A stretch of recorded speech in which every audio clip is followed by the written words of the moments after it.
Yangilikni eng zo'rlari asl brendda, qolaversa boshqalarda. Tikuv mashin qidirib yurgan yaqinlaringizga videoni tarqatib qo'ying.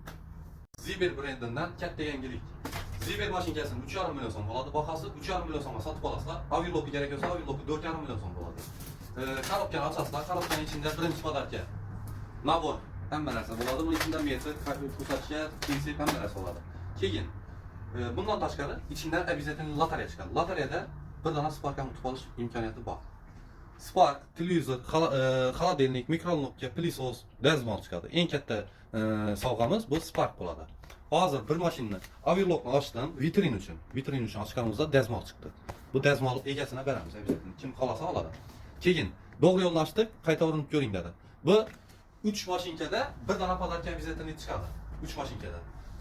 Chiqmadi deganda, podarka chiqmadi deganda nabor bo'ladi ichida.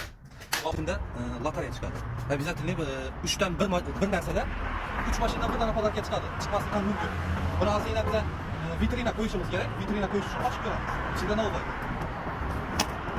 Chiqadi, chiqmaydi. Podarka.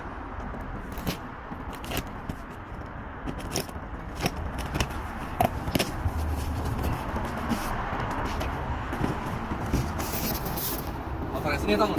Bunun içinden ne ekan? Yok, bunun arkasında. Ha, bunun arkasında ekan. Yok. Yok, bunun arkasında. Ters atarsınız.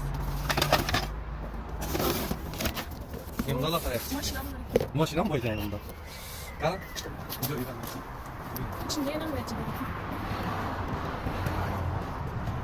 Qayta urinib ko'ring dedi. Chiqmadi. Yana chiqmasi ham mumkin dedim-ku. İçinde yana mı geçecek? Ha, buning ichida yana aytgandek podarka chiqadi, обязательно. Ishning podarka chiqmaysa, lotereyangiz o'tmaysa, обязательно buning ichida naborlar chiqadi.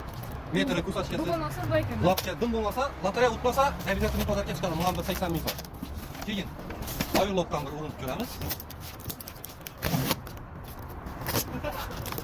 Обязательно blomba bo'ladi.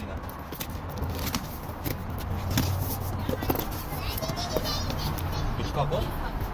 Ümit bir maşin yapayım lan. Baba. Baba. Bundan lotereya chiqdi. Hozir. Tamam. Ne chiqdi? Gazmal. Dazmol chiqdi yana.